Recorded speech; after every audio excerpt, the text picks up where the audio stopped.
Hello, this is Echo Industries, Tiffany here, and I am back with another aquarium update. I'm going to walk in from this angle and maybe give you guys a better view of things.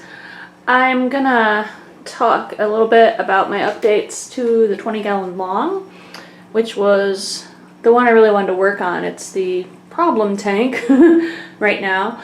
And the main thing that's been going on is detritus. If you can see on the crypts here and just sort of on the bottom, there's just a ton of crap. Dead leaves, I guess, is the main thing. Fish poop. So it's still kind of all over the place. What I decided to do was massively increase filtration. And so to that end, I got the Fluval C3 hang-on back filter, which I am super thrilled with. I've got it turned up to the maximum, and there's tons of reviews on this, and everybody that I've listened to here on YouTube seems to love it. If I can get the top on. The one thing with this that I've noticed is, I guess because I've got so much detritus in here, the sponge is filling up really quickly, as you can see by this indicator thing here. I rinsed it out maybe 2 days ago and it's clogged up again, which I guess is good. It's pulling stuff out. And I don't know if you can see it, but down here the intake tube is also clogged up. And you know, in case you wondered, I'm doing water changes maybe 3 times a week and siphoning up crap, but it's still a problem. And I don't overfeed my fish. Yeah, so I don't really have a grasp on what's going on, but I think increased filtration is going to do the trick. At least I really, really hope so. One thing I want to do in here is obviously increase the crypt population, get some more lighting, get some bronze crypts going, more substrate. I still haven't done anything with the substrate. Maybe have a few more plants in the back planted in pots of dirt, because the tiger lotus that I've got back there in that black pot is doing spectacular. There's not any fertilizer in the tank or in that pot at all. It's just got dirt from outside covered with gravel on top, and it's doing great.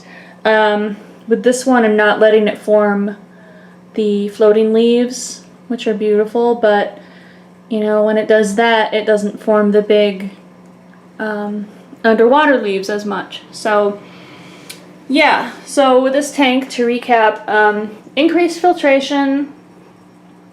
Oh, I put in some of the water lettuce from the little tank.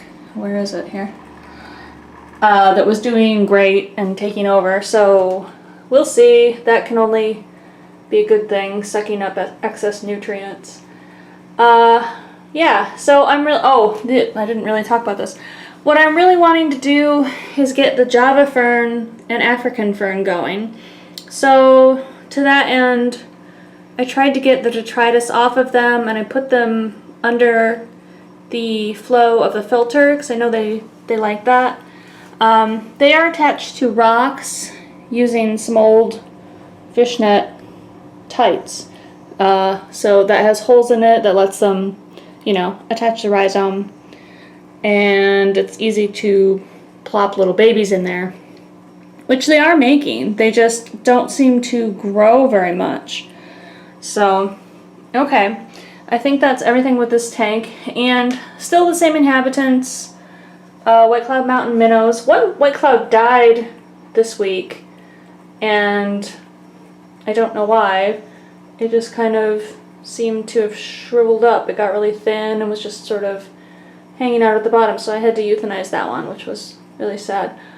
But everybody else seems fine. I've still got the Boscia loaches, 2 of them. That's the smaller one there at the back, and I feed them sinking pellets.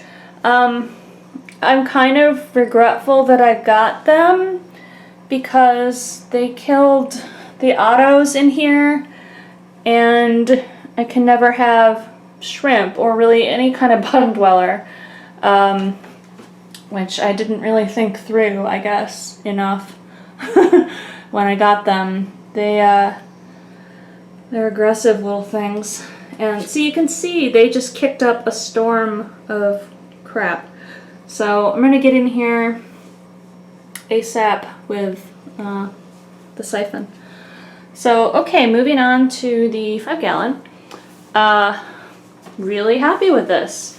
The DIY CO2 has kind of been a failure, I think. I've been making up a new batch each week, and it just kind of either doesn't do anything or poops out after a day or so. It's just, I don't know. And I've tried a million different recipes, but it just, I don't know.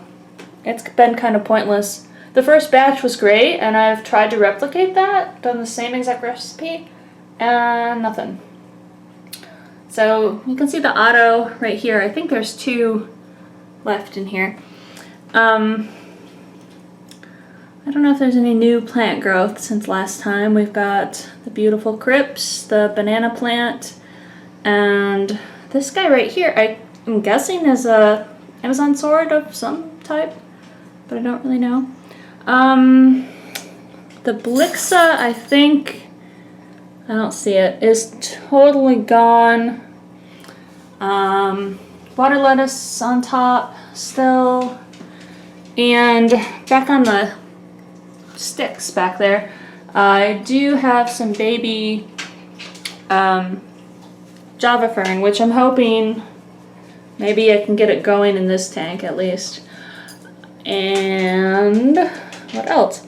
Oh, the other thing about the DIY CO2 is that freaking blue tube going through the tank. If I had something tall to put back there, maybe I could cover it up, but man, that looks like crap. So that's that. But anyway, the plants are doing great. They are just in 88 aqua soil, like I've said before. No additional fertilizers, I don't think ever.